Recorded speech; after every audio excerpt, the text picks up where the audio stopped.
President, Democrats continue to push forward with their partisan COVID legislation. The House of Representatives passed the Democrats' $1.9 trillion partisan wish list on Saturday, and the Senate is expected to take it up later this week. Just weeks after the President expressed his commitment to unity at his inauguration, he and his party are forcing through exclusively partisan legislation despite Republicans' clear willingness to negotiate. Mr. President, when it comes to the Democrats' COVID bill, President Biden keeps asking, what would you have me cut? As if there's no way anyone could dispute the necessity of anything in this legislation. Well, Mr. President, as I said last week, I have some suggestions, because this bill is rife with unnecessary and problematic provisions. Democrats are presenting this as a COVID relief bill, but a lot of this bill has little to do with responding to the pandemic. In fact, Mr. President, less than 10% of the bill is directly related to combating the COVID health crisis.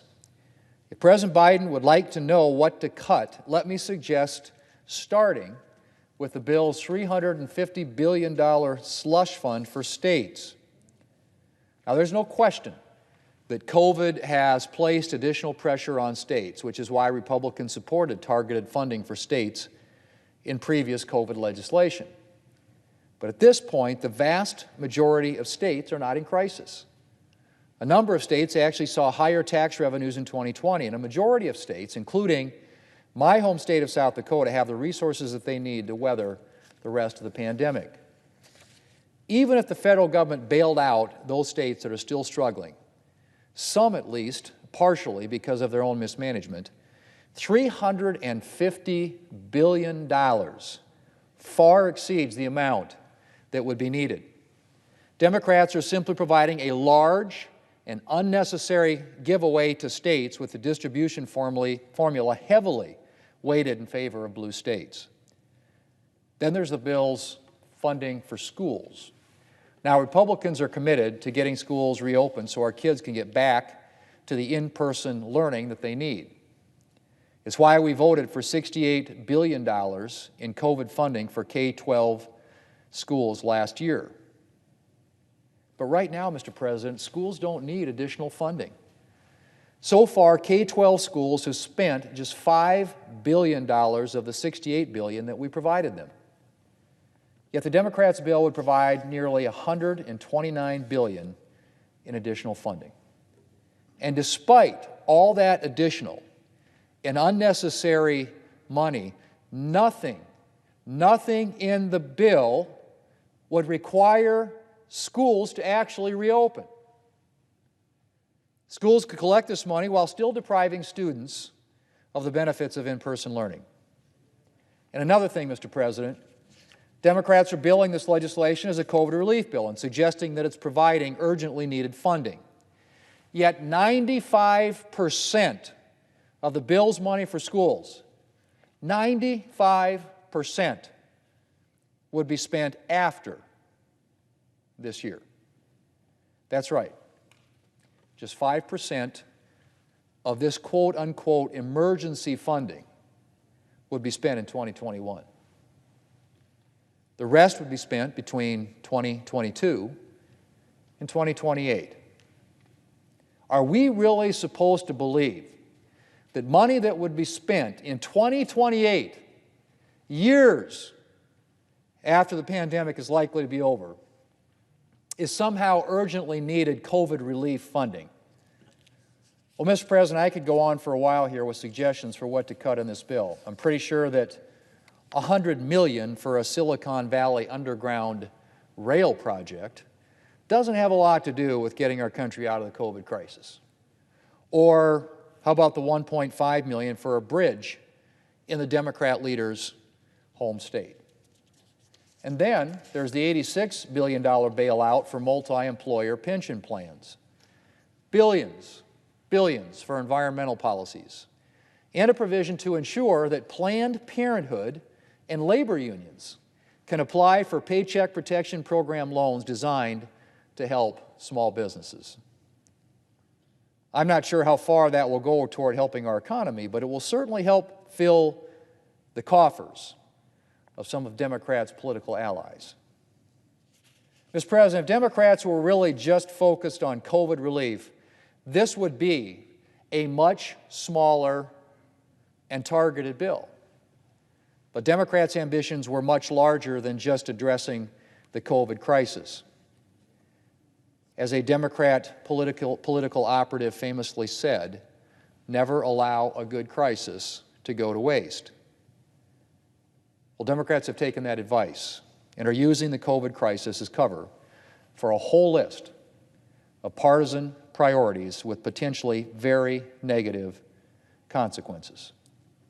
The Democrats' COVID bill runs a very real risk of overstimulating the economy, as evidenced by the large increase we've seen in money supply, which could, among other things, drive up prices on the goods that Americans use every day. In other words, inflation, Mr. President. Even some liberal economists have sounded the alarm over the size of the Democrats' coronavirus legislation. And then, of course, there's the danger posed by further driving up our debt. Now, we had to borrow a lot of money last year to meet the demands of the coronavirus crisis.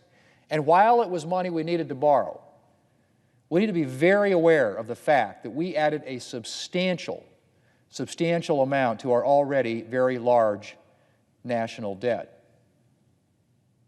We need to be very careful about any additional borrowing and ensure that we're only borrowing what's absolutely necessary. I think it goes without saying, Mr. President, that the more that we borrow, the more debt we have to retire. If something negative happened on interest rates and interest rates normalized, went back to a more normal setting, that the interest itself on that amount of debt would literally dwarf anything else that we do in our budget, including defending the country. And that, Mr. President, I believe is a very, very real threat. Because if you look at what's happening right now with the economy, and with all the money that we've flooded out there so far, and another $2 trillion if the Democrats have their way in this particular proposal, and all that money out there starts pushing up those costs, we start seeing inflation in the economy, it doesn't take very long for interest rates to go with it. In fact, they already are. And if those interest rates start pushing up very quickly on the amount of debt that we are piling up, financing that debt, the amount of interest, the cost of interest on that debt would be absolutely overwhelming and devastating to this country. And so, Mr. President, we need to be very, very careful about any additional borrowing and ensure that we are only borrowing what's absolutely necessary. And that means making sure that anything we do in terms of additional pandemic relief is targeted and fiscally responsible. And that does not include money for a bridge in New York or a taxpayer bailout for mismanaged states. Mr. President, it's deeply disappointing that Democrats chose to turn their backs on bipartisanship. Republicans were ready to work with Democrats on additional targeted relief. And as I have pointed out before, the pandemic has been an issue on which, at least up until now, there's been very much bipartisan support. Last year, when Republicans were in the majority, we did five coronavirus bills, all bipartisan, all done at the 60-vote threshold that governs most legislation that moves through the Senate in a cooperative way. In this case, the Democrats are plowing forward, pushing this legislation in a very partisan way, Mr. President, and I think that's unfortunate, given our history on this issue of bipartisanship and the importance of making sure that we are doing the right things on behalf of the American people to help them get through this pandemic.